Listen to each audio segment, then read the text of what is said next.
ये लड़ाई है 50 साल की सिस्टम से। इस 50 साल की एक यात्रा सुन के आप चौंक जाएंगे।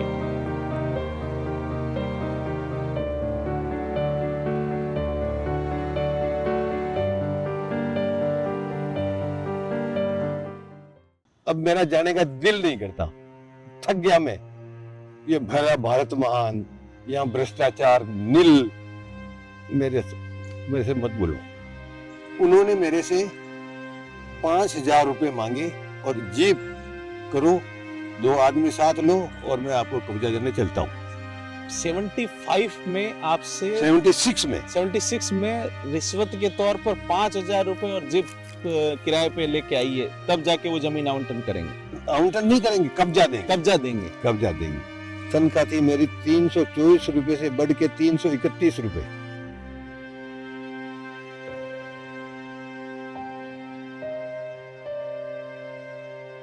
नहीं तो ये कलेक्टर लगातार ये आदेश दे रहे थे कि इसकी आवश्यकता नहीं है, आप संभागीय आयुक्त तक भी गए, तो क्या किसी के कान पे जू नहीं रहेंगी?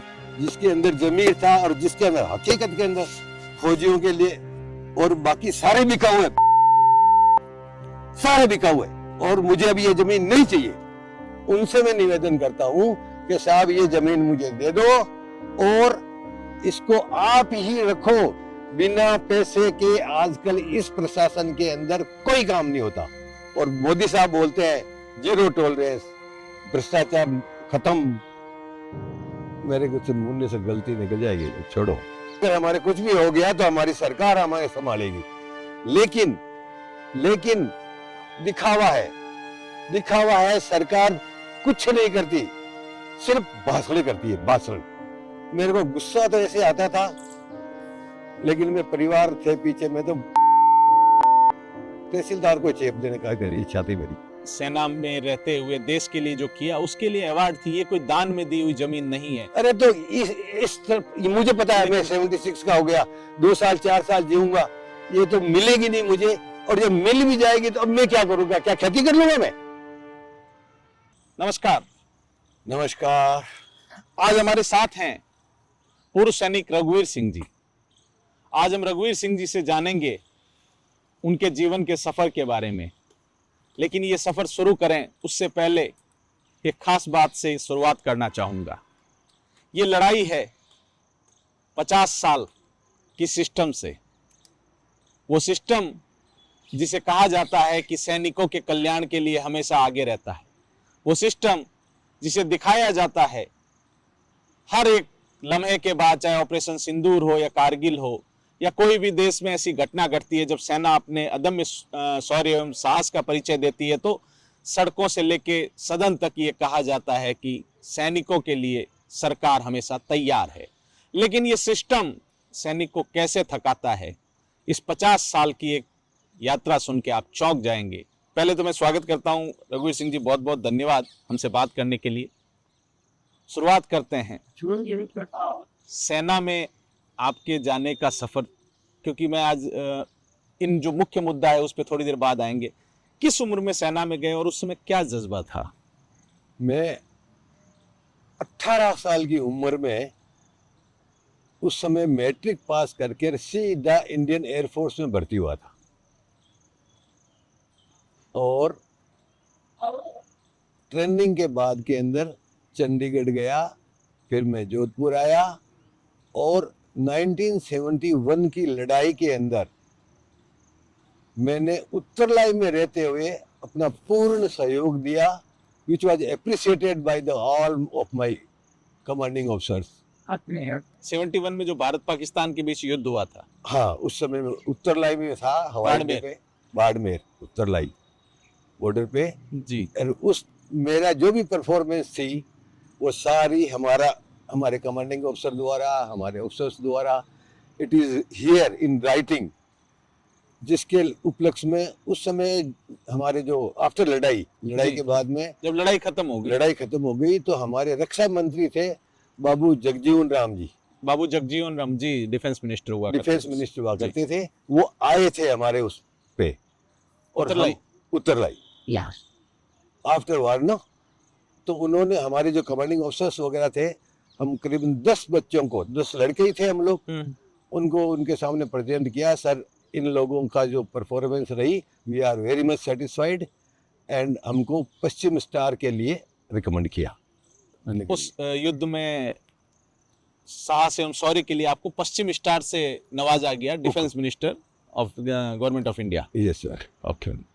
तो उसके बाद में 2 हम में राजस्थान से थे, और बाकी कोई यूपी से, कोई केरला से, कोई कहीं जैसे थे, अलग अलग। राजस्थान के 2 ही थे, जिसके अंदर एक तो देवी सिंह था, जो रुणीजा का है, कुचामन के पास में जी। उसको तो वो जमीन मिल गई। नहीं, जमीन पे बाद में आते हैं, हाँ, अभी तो यात्रा शुरू करते हैं। हाँ, तो यात्रा उस समय उम्र कितनी रही होगी आपकी? उस समय मेरी उम्र 18 और 3 21-22 साल। 22 साल की उम्र थी। 22 साल पूरे हुए ही नहीं थे, 21 साल 22 साल। और आज कितनी उम्र हो गई? आज मेरी उम्र हो गई 76 ईयर्स। 76 ईयर। अब आते हैं उस पे, 22 साल की उम्र में उस साहस के लिए जो पश्चिम स्टार से नवाजा गया, डिफेंस मिनिस्टर ने अनुशंसा की राजस्थान सरकार को, एक जमीन आवंटित की गई आपको। हाँ साहब, मेरे को जमीन आवंटन की गई कलेक्टर नागौर द्वारा। जी, अब वो यात्रा पूरी बताएं सर। हाँ, जो जमीन आवंटन की गई मेरे को क्या बोलते हैं, हाँ, कागज देखिए, आराम से कागज हाथ में ले लीजिए। हाँ, तारीख के साथ।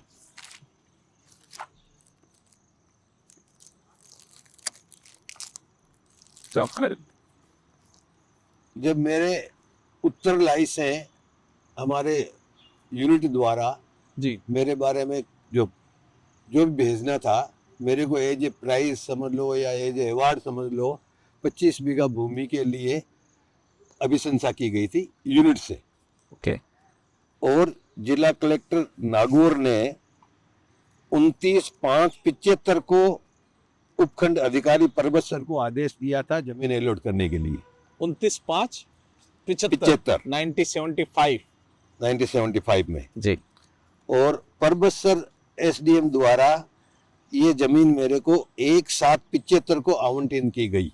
1/7/75 को जमीन को आवंटन एसडीएम की। ने तहसीलदार को आदेश किया और तहसीलदार ने आवंटित करी। नहीं, कलेक्टर ने एसडीएम को अच्छा, कलेक्टर ने एसडीएम को कहा। हाँ, एसडीएम ने अलॉट करी। ओके एसडीएम ने अलॉट करके तहसीलदार को आदेश दिया जी कि आप ये जमीन का इनको कब्जा देके और मौका रिपोर्ट पेश करें। जी। लेकिन उस समय जब मैं कलेक्टर तहसीलदार साहब के पास गया परमेश्वर में, तो वो एक भूम सिंह जी थे, तहसीलदार साहब जी। उन्होंने मेरे से 5,000 रुपये मांगे और जीप करो, 2 आदमी साथ लो और मैं आपको कब्जा देने चलता हूँ। 75 में आपसे 76 में रिश्वत के तौर पर 5,000 रुपए और जीप किराए पे लेके आइए, तब जाके वो जमीन आवंटन करेंगे। आवंटन नहीं करेंगे, कब्जा देंगे। 5,000 रुपए। उस समय तनख्वाह कितनी हुआ करती थी? उस समय मेरी तनख्वाह जो हुआ करती थी, ये मेरा सर्विस रिकॉर्ड है, इसके देखो आप, तनख्वाह थी मेरी 324 रुपये से बढ़ के 331 रुपये। 331 रुपए तनख्वाह, वो भी एक सैनिक की। 1/7/76 को। 1/7/76 को। ये रिकॉर्ड है मेरा। तहसीलदार साहब 5,000 रुपए मांग रहे थे। 5,000 रुपये मांग रहे थे। मैं तो 2 साल तो मेरा परिवार ही भूखा मर जाता, इससे अच्छा तो मैं तो हाथ जोड़ लिया भाई साहब, मेरे से आपने क्या कहा कि नहीं, मेरे से तो नहीं हो सकता साहब। तो फिर तो उनका बिहेवियर ही चेंज हो गया, बाहर बैठो, ये करो। मेरे को टरकाते मेरी छुट्टी खत्म हो गई, मैं वापस अपनी अच्छा, आप उस समय इन सर्विस थे? इन सर्विस था। और जब छुट्टी में आते थे तो अपनी फाइल लेके वापस जाता था, अधिकारियों के पास जाते हाँ, अधिकारी भी लिखते थे, बार अधिकारियों ने लिखा है, कितने लेटर मेरे, ये देखो आप, सारे अधिकारियों ने जो लेटर लिखे हैं जी, ओरिजिनल कॉपी पड़ी है, देखो आप, कितने अधिकारियों ने लिखा। डियर मिस्टर सिसोदिया, उस समय कलेक्टर थे 77 में नागौर को। और उससे बाद में ये आपकी यूनिट का लेटर है? ये यूनिट के लेटर है, ये सारे यूनिट के लेटर है। लिखिए, मैं ये छुट्टी नहीं मिल सकी उनको, अब छुट्टी भेज रहा हूँ, इस दौरान ये काम कर दिया जाए। इस दौरान काम कर दिया इस जाए। प्रयोजन के लिए छुट्टी भी कमांड की ओर से दी जा रही थी कि जाइए और काम कीजिए, और वही लेटर भी- मेरी एनुअल लीव हुआ करती थी, वही एक्स्ट्रा लीव अच्छा, नहीं एक्स्ट्रा होती लीव थी, नहीं। एक्स्ट्रा नहीं, उसी लीव के अंदर ट्रिप के अंदर मैं यहाँ जाता था हर जगह। ये भी देखो, ये भी यूनिट का लेटर है, यूनिट के लेटर है, कम से कम तो 10 लेटर है। कलेक्टर साहब ने भी जो प्रोफेसर अधिकारी को लिखा था कि जिला है, आप स्वयं मौके पर जाकर प्रार्थी को कब्जा आवंटित भूमि का सुपुर्द करना, पालना प्रतिबद्ध करावें। करावे। लेकिन कलेक्टर साहब की भी कोई सुनाई नहीं होती थी, क्योंकि मेरे को तो मेरी छुट्टी खत्म हो जाती थी, मेरे को भागना पड़ता था वापस। इसलिए एक कलेक्टर से एसडीएम, एसडीएम से तहसीलदार, तहसीलदार से आते ही वो फाइल वापस चली जाती थी। हाँ, इस तरीके से लास्ट के अंदर जिला कलेक्टर ने इवन प्रोफेसर एसडीएम को लिखा था आवश्यक करके, जी, और मेरे को भी लिखा था आप इनके साथ में जाके ले लो, नहीं मिली। कारण क्या बताते थे हर बार जब आप जाते भाई, थे? एक बार भोम सिंह साहब ने 5,000 रुपए की मांग की थी, उसके बाद में किसी ने मांग नहीं की। लेकिन फिर हमारा परबत से मकराना हो गया, मकराना के अंदर फिर मुझे जमीन आवंटन हुई, अच्छा, फिर दूसरी बार फिर आवंटित फिर होती दूसरी है। बार आवंटन हुई। ये लेटर है सारे, दूसरी बार आवंटन हुई।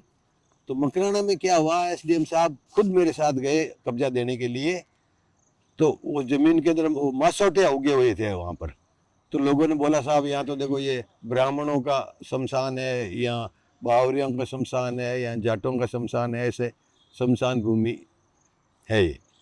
तो फिर वो कैंसिल होगी। फिर मेरे को इन्होंने भेज दिया नवा, नवा के अंदर फिर जमीन अलॉट हुई, फिर जमीन अलॉट करी, लेकिन उसके ऊपर कोई रेवेन्यू बोर्ड की कोई चल रहा था केस, वो कैंसिल हो गया। फिर मेरे को भेजा डेगाना।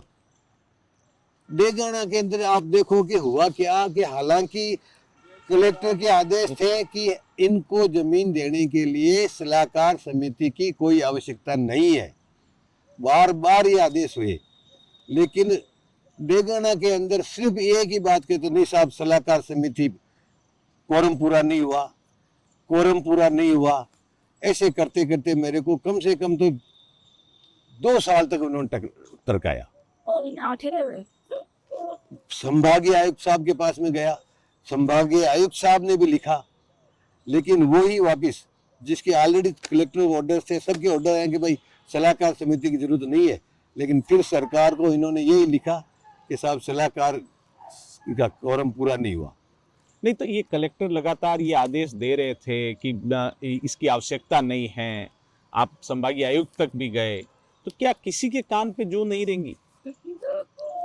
पता नहीं क्या जुर्म रहेंगे कि नहीं रहेंगी, लेकिन आखिरी तक, आज दिन तक इवन रेवेन्यू बोर्ड के अंदर मेरे लेटर्स पड़े हुए हैं, संभागीय आयुक्त के अंदर आप देखो तो मेरे लेटर पड़े हुए हैं, जिसके अंदर लेटर मैंने वो रिसिप्ट नंबर भी आपको ये लेटर ले सकते हो आप। मेरे मुख्यमंत्री सचिवालय से भी पत्र गया है?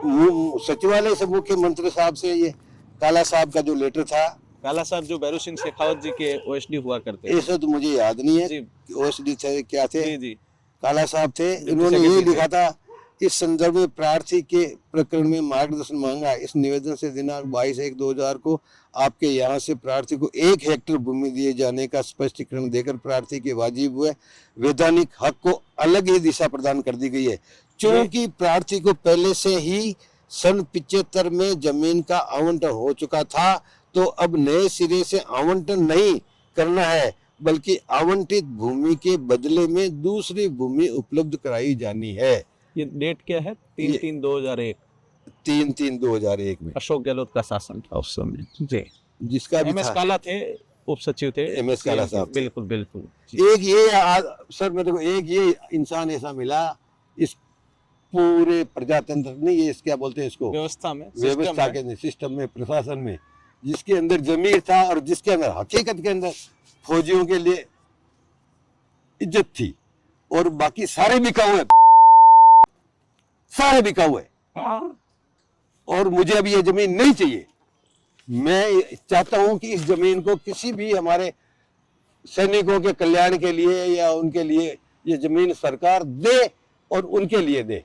मेरा देखिए, तो सिर्फ नाम जमीन हो कि तो- मैंने ये जमीन दी है। जमीन तो सर आपके जो आपने वहाँ सेना में रहते हुए देश के लिए जो किया उसके लिए अवार्ड थी, ये कोई दान में दी हुई जमीन नहीं है। अरे तो इस तरफ ये मुझे पता है, मैं 76 का हो गया, 2 साल 4 साल जीऊंगा, ये तो मिलेगी नहीं मुझे। और जब मिल भी जाएगी तो अब मैं क्या करूंगा? क्या खेती कर लूंगा मैं?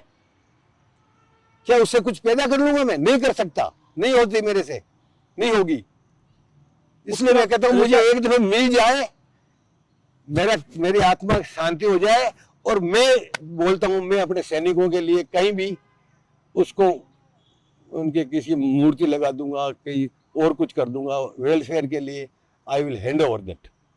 मैं उस कलेक्टर साहब से, आज से हमारा कलेक्टर कुचामन डीडवाना है, उनसे मैं निवेदन करता हूं कि साहब ये जमीन मुझे दे दो और इसको आप ही रखो, आप हमारे सैनिकों के लिए कर दो कुछ, एक दफा मुझे अलॉट करके, और मैं उसको हैंड ओवर करता हूं। जब 50 साल इंसान थक जाता है तो दर्द यूं ही बाहर आता है। रिटायरमेंट कब हुआ आपका? उसके बाद 2000 में, सन 2000 में आप रिटायर हो गए। उसके 68 बाद से लेके 2000 तक 32 साल नौकरी करी मैंने। 2000 में रिटायर हो गए, उसके बाद भी ये जंग जारी है, आज 25 साल होने आ गए। आज भी लेटर वहां पेंडिंग है। अब मेरा जाने का दिल नहीं करता, थक गया मैं। ये भरा भारत महान, यहाँ भ्रष्टाचार नील, मेरे से मत बोलो, मत बुलवाओ। प्रधानमंत्री नरेंद्र मोदी हों या डिफेंस मिनिस्टर राजनाथ सिंह और मुख्यमंत्री भजनलाल शर्मा और सैनिक कल्याण मंत्री कर्नल राज्यवर्धन सिंह राठौड़ व राजस्व मंत्री हेमंत मीणा को ये व्यथा सुननी चाहिए। ये व्यथा किसी और की नहीं, पूर्व सैनिक की है। वो सैनिक जिन्होंने देश के लिए अपना सर्वस्व दिया और जो वीरता पुरस्कार मिला पश्चिम स्टार के रूप में। फिर डिफेंस मिनिस्टर तत्कालीन अनुशंसा करते हैं, वहां से कमांड से अनुशंसा होती है, और ये कलेक्टर, एसडीएम और तहसीलदार, कलेक्टर, एसडीएम और तहसीलदार, और फिर संभागीय आयुक्त, फिर मुख्यमंत्री कार्यालय से चिट्ठी जारी है। लेकिन हालात देखिए आप, एक नहीं, मुख्यमंत्री कार्यालय से 8 चिट्ठियां हैं, 8 8 चिट्ठी मुख्यमंत्री कार्यालय से, कार्यालय से 8 चिट्ठियां हैं। ये लो, देख लो आप, एक एक एक एक एक एक एक एक देखो आप, ये एक 2001 में, हाँ, ये 2, जी, ये 3,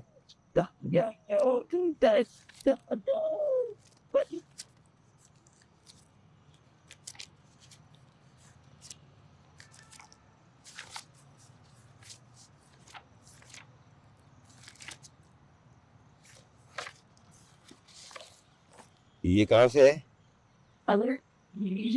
ये न्यायालय अपील अधिकारी से। न्यायालय अपील से। मानवाधिकार आयोग से भी लेटर लिखा है। मानव आयोग से भी गया। राजस्थान राज्य मानवाधिकार आयोग ने भी पत्र लिखा है। हाँ, उन्होंने भी पत्र लिखा कि ये जमीन इसको दे दो, लेकिन उसका भी कोई इधर से उधर कर दिया, इधर से उधर कर दिया।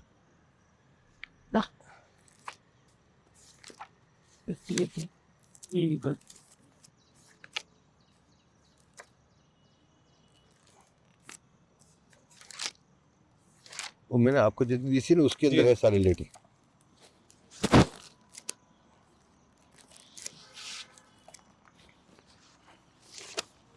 लास्ट में देखो आप, ये कहाँ से है? ये राजस्व विभाग से है, बिल्कुल स्टेट से। ये सैनिक कल्याण विभाग से, ये सैनिक कल्याण विभाग से 18/1/2006 को।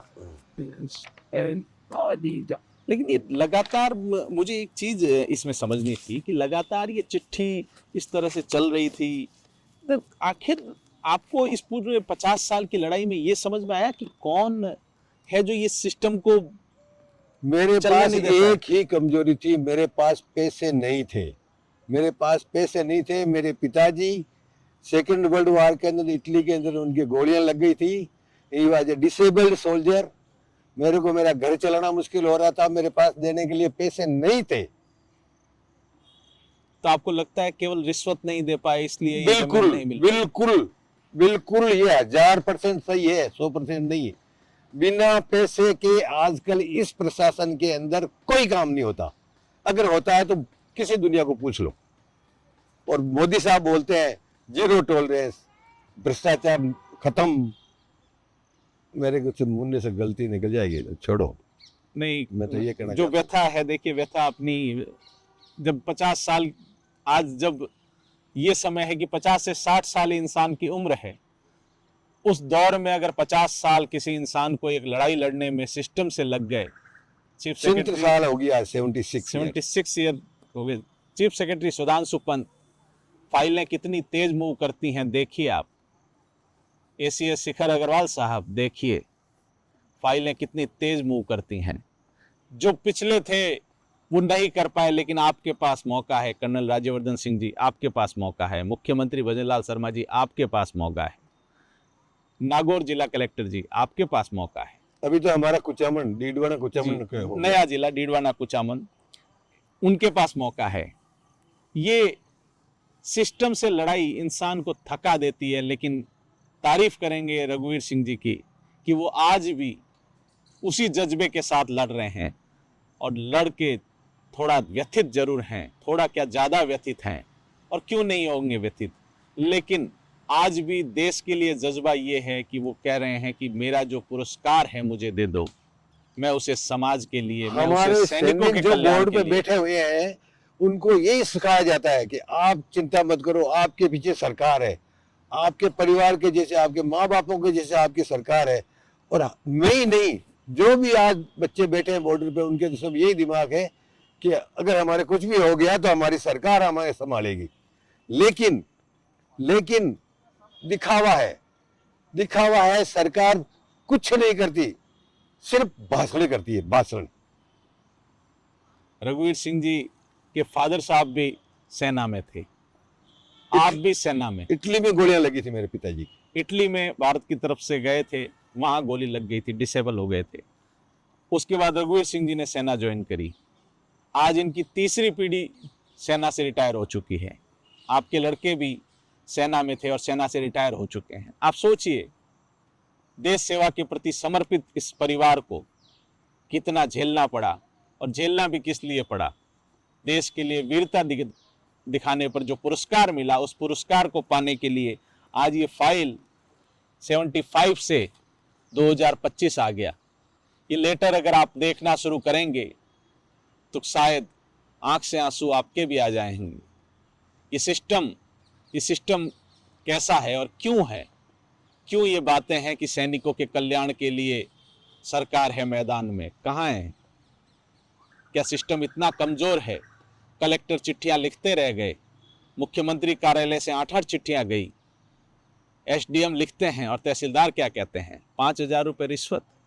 331 रुपये कमाने वाले इंसान, और वो भी देश सेवा में, सेना में है, उनसे 5,000 रुपये रिश्वत मांगने वाले उन तहसीलदार को शर्म नहीं आई? और जो आज भी अधिकारी वहाँ काबिज हैं, वो इस फाइल को देख के थोड़ा सा अपना ज़मीर जगा लें। थोड़ा सा अगर ज़मीर जगा लेंगे तो ये जो पुरस्कार है आज 50 साल बाद इनको वापस मिल जाएगा।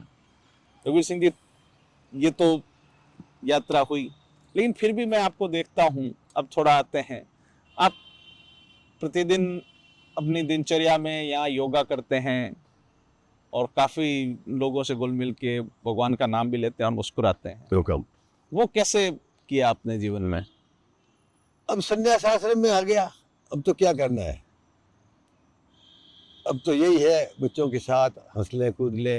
अब तो आप सब बच्चे हो, मेरे तो बच्चे समान ही हो, बिल्कुल। क्या हंस ले कूद ले और जाने की तैयारी, जाते हंसते हंसते बुला ले भगवान। नहीं, अभी और तो इन आपके पीछा छुड़ाए इन इस देशवासियों के जो कंट्रोलर हैं। कंट्रोल होंगे, ठीक, बिल्कुल। जो आपकी यात्रा में ये जो पल आया, मैं थोड़ा सा पीछे जाना चाहूंगा। तहसीलदार ने जब 5,000 रुपये मांगे, उस दिन आप पे क्या गुजरी थी? मैंने हाथ जोड़ के बोला उनको, मैं कहा साहब मैं नहीं दे सकता, मेरे पास में नहीं है, मेरी इतनी सी तनख्वाह है, इतना मेरा परिवार है, पिताजी है डिसेबल्ड है, and that too he has fought the second world war, और उसके अंदर इनके हाथ पैर ये टूटे हुए हैं। परिवार लेकिन पहले से प्यार से बोल रहा था वही भोम सिंह, और जब उसको पता लग गया कि यहाँ से कोई मिलना है कुछ नहीं है, बैठ जाओ बाहर, जय श्री राम, ऐसे बैठा के रखता था मेरे को गुस्सा तो ऐसे आता था, लेकिन मैं परिवार थे पीछे, मैं तो पहले तो तहसीलदार को चेप देने का इच्छा थी मेरी। दुख तो होता ही है जब उस दौर में। ये किस साल की बात होगी? 76 की, 76 1976 की, परमेश्वर की। 76 में एक तहसीलदार 5,000 रुपए मांग लेता है। देखो ना मेरी तनख्वाह क्या थी, 331 रुपए। ये मेरा बिल्कुल। सीट रोल का रिकॉर्ड देखो, वो भी 6 रुपए का आपकी तनख्वाह बढ़ी है। 6 रुपए बढ़ी है। 6 रुपए बढ़ी है, मैंने देखा। जिससे भी बोलते हैं उसको गुड कंडक्ट बेस पे वो बोलते थे, वो बढ़ती थी। यहाँ देखो आप, ये रही, ये देखो आप।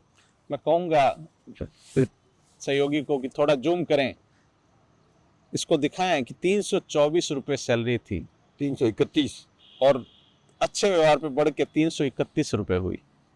331 रुपए की सैलरी सेना में कमाने वाले से तहसीलदार साहब 5,000 रुपए रिश्वत मांग लेते हैं, वो भी उस लिए 1 नंबर के काम के लिए। वीरता पुरस्कार से सम्मानित सेना के जवान को जमीन का कब्जा दिलाने के लिए उस समय तहसीलदार साहब 5,000 रुपए मांगते हैं। सरकारें व्यापारी ये बात मैंने एसडीओ साहब को बोली। अच्छा, एसडीओ वहाँ साहब जो को बताइए SDO आपने? हाँ, एसडीओ साहब को बोली मैंने कि साहब ये 5,000 रुपये मांग रहे हैं, मेरे पास नहीं है। तो एसडीओ साहब ने बोला आप लिख के दो मुझे। मैंने उनको लिख के दिया तो तहसीलदार साहब अपने घर चले गए। तो मैं गया उनको वापस बुलाने के लिए कि एसडीओ साहब बुला रहे हैं। तो उन्होंने आधे दिन की छुट्टी लिख दी। अच्छा, ये इंसिडेंट है परमेश्वर का, ये 76 वाला भोम सिंह। मैं गया वापस उनको बुलाने के, साहब एसडीओ साहब बुला रहे हैं। तो उन्होंने आधा दिन की छुट्टी लिख के और बोलता आई एम ऑन लीव, मैं छुट्टी पे हूँ। बड़ा विकट। एक तरफ जहां व्यापारियों को जमीन आवंटन करने में पूरी सरकार लग जाती है, राइजिंग राजस्थान हो या इन्वेस्टमेंट राजस्थान हो या अन्य कई योजनाएं हों, जमीनें आवंटित करने के लिए सरकार की पूरी तंत्र 1-1 साल में पूरी बड़ी बड़ी जमीनें अलॉट कर दी जाती है। वहीं व्यवस्था से ये सवाल है कि एक पूर्व सैनिक को 50 साल क्यों लगे। सुधांशु पंत जी, खोजिएगा इस सिस्टम में, अगर खोज पाए तो खोजिएगा, और नहीं खोज पाए तो कम से कम इस फाइल का समाधान करके एक नैतिक धर्म जरूर निभाइएगा। अदरवाइज एक बात बोलता हूँ मैं, या तो मुझे दे, मैं सैनिकों के लिए करूंगा, दे दूंगा, और नहीं तो बोल दे हम तो नहीं दे सकते भाई, हमारी सरकार तो नहीं दे सकती। I accept it, I will accept it. कम से कम हाँ या ना एक तो बोलो, कुछ तो बोलो। मेरे को तो वैसे भी जाना है, क्या करना है। क्या झूठ बोल रहा हूं मैं? नहीं, ये तो सही है, लेकिन अभी भगवान आपको लंबी उम्र दे, हम तो यही दुआ करेंगे। थोड़ा योगा कर लें साथ में, क्योंकि स्ट्रेस बहुत ज्यादा ले ली। योगा करो, यस, बी हैप्पी। क्योंकि अब याद मत दिलाओ। नहीं, अब थोड़ा याद मत दिलाओ। नहीं, ये किस्सा लाना जरूरी था, क्योंकि अगर सिस्टम की सच्चाई सामने नहीं लाई जाएगी तो ये और लोगों के साथ, ये तो चलिए आप हैं जो एक्टिव हैं, 50 साल ये लड़ाई लड़ रहे हैं, कई ऐसे परिवार होंगे शहीदों के, कई ऐसे पूर्व सैनिक होंगे जिन्होंने शायद लड़ाई छोड़ दी होगी। अरे कितनी विधवाएं घूमती फिरती है, आप देखो तो सैनिक कल्याण के अंदर जाके कितनी, कौन पूछता है, वो दिखाते हैं ओ सैनिकों के लिए तो हम तो सैल्यूट करते हैं, उनको एक करते हैं, हाथी के दांत हैं। प्रैक्टिकली तो जेब पे नजर रहती है हर एक, चाहे वो आईएएस है, चाहे वो आरएस है, चाहे वो पटवारी है, चाहे कोई भी है, लेट इट बी एनीबॉडी। बख्शते नहीं है, ये दुर्भाग्यपूर्ण है। चलिए योगा करते हैं थोड़ा। चलो, मैं तो डेली आपके साथ योगा करते करते सीखते।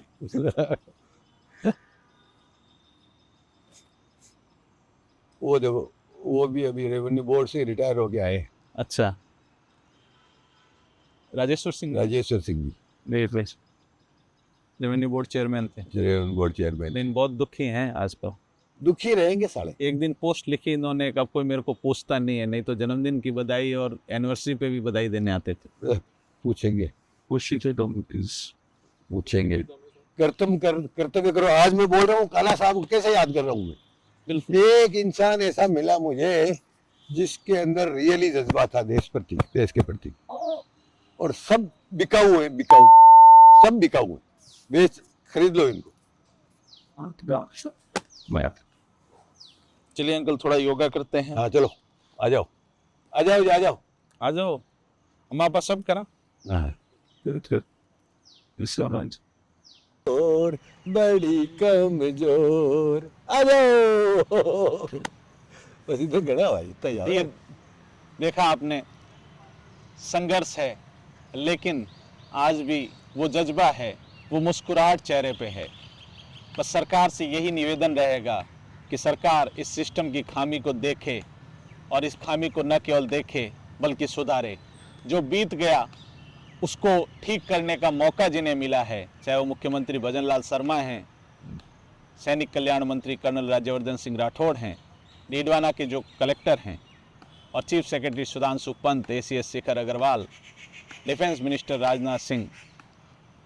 देखना चाहिए आपको कि सिस्टम से एक सैनिक को इतना ना लड़ना पड़े। 50 साल की यात्रा बहुत बड़ी होती है।